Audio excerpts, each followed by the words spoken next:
Hey, this is Millard. I'm going to be making some videos around the subject of making fun first.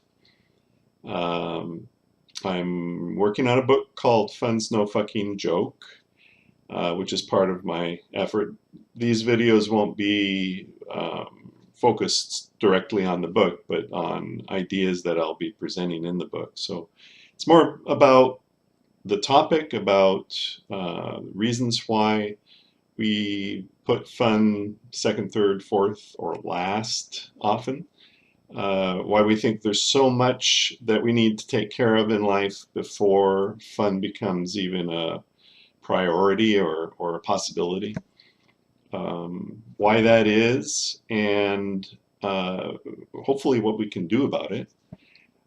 As I'm experimenting with this, new ideas and new solutions, I guess I'd say, just appear. I mean, they occur to you. You start looking at things in a different way from a different angle, and it transforms the problems you're working with. It makes the problems look different. So sorry for the. I'm going to apologize right now for the shape of the videos. They're okay. Lighting, I'm having trouble with. I'm not trying to be a movie maker, so this is about getting the ideas out. So you have to put up with an amateur look. Hopefully the thinking and the inspiration won't be amateurish.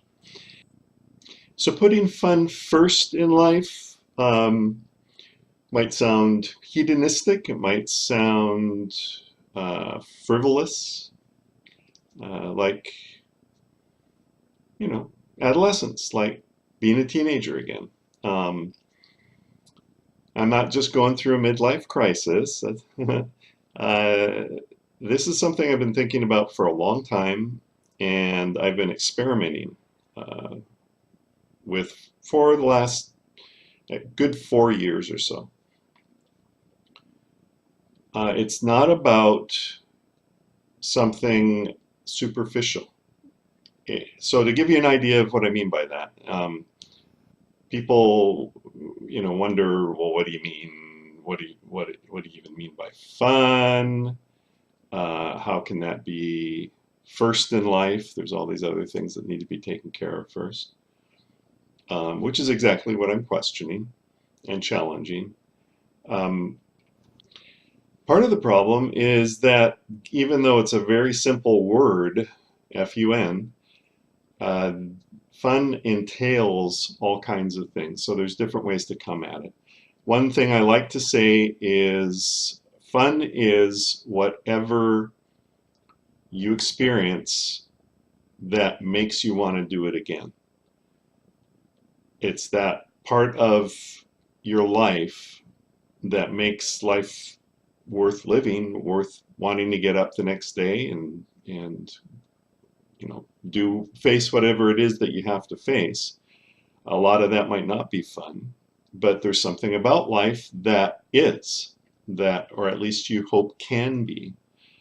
And that seems like a kind of nebulous answer. It's a hard to put it into just a few words because it's so different for each of us. What I find fun personally is figuring things out and writing.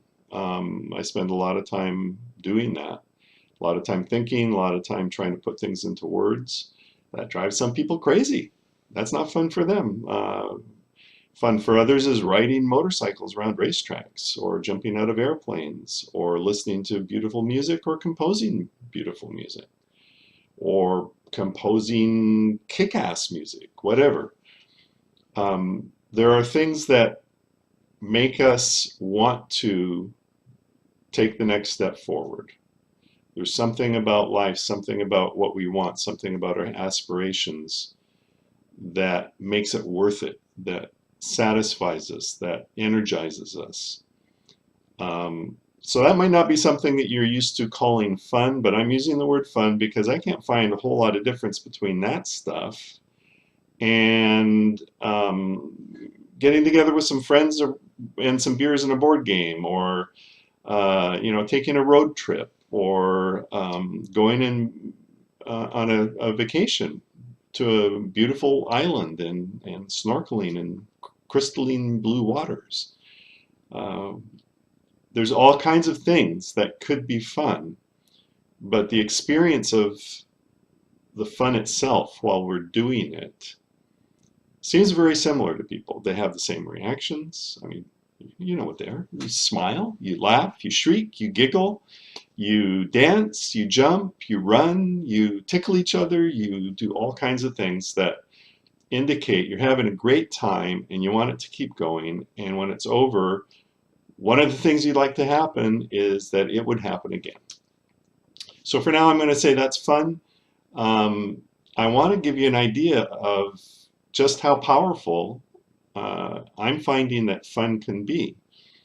And to do that, I'm going to give you a little bit of a story, set a little bit of a scene that shows the opposite of what I'm talking about. So just imagine, and we've all had these experiences, just imagine you're with some friends, maybe you're with some family members, your brothers and sisters, something like that, your significant other, and you're having a great time. I mean, you're just having a blast.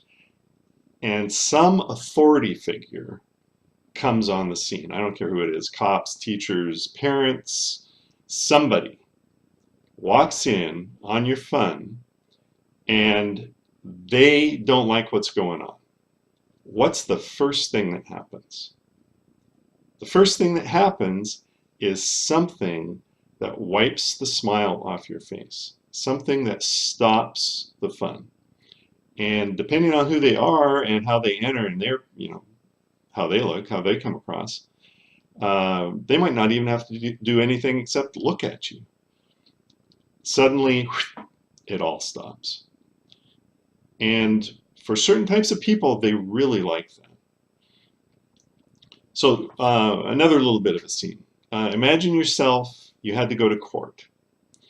And you're standing there, and there's a judge up in his bench with his gavel and his robe. And he's addressing you because he doesn't much like what you did, whatever it was.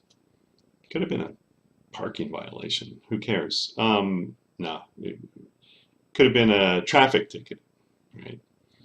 Or a parking violation you forgot to pay. Any case, this judge wants to make an impression on you. So what's the courtroom for? It's not for having fun. What's the way the courtroom's set up for, and the judge's stand being elevated and the robe and all this, gravity. Everybody has to stand up when the judge comes in the room and sit down when he or she, says you can be seated.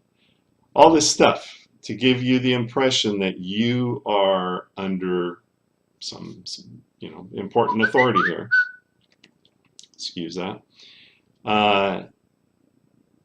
And the judge is trying to make an impression, except for some reason this whole scene just tickles you, and you can't wipe the smile off your face. The judge is trying to get across to you, and he's looking at you standing there with this big grin. What's he going to do, or what's she going to do? They're going to think that you're not taking this seriously. And they're going to do stuff. Everything's going to stop. They're going to do something to try to wipe that smile off your face.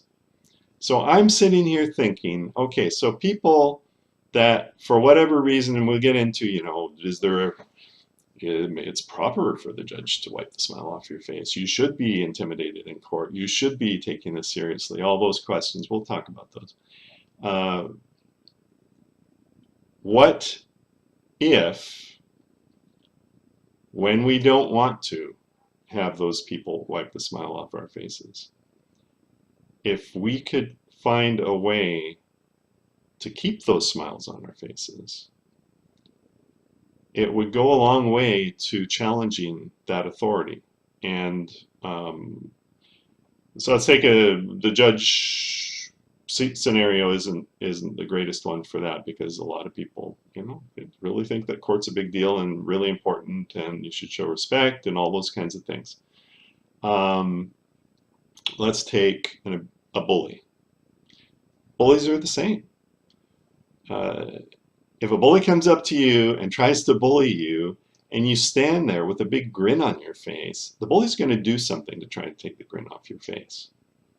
And if he can't get that grin off your face, he's going to get upset. You're not respecting him. You're not taking him seriously. You, whatever, are not responding in an appropriate way to his intimidation, his power to hurt you, his power to ridicule and demean you, whatever it is. If you could find a way to keep the smile on your face, in a very real sense, the bully's done before he can start. The bully doesn't even get to first base with you.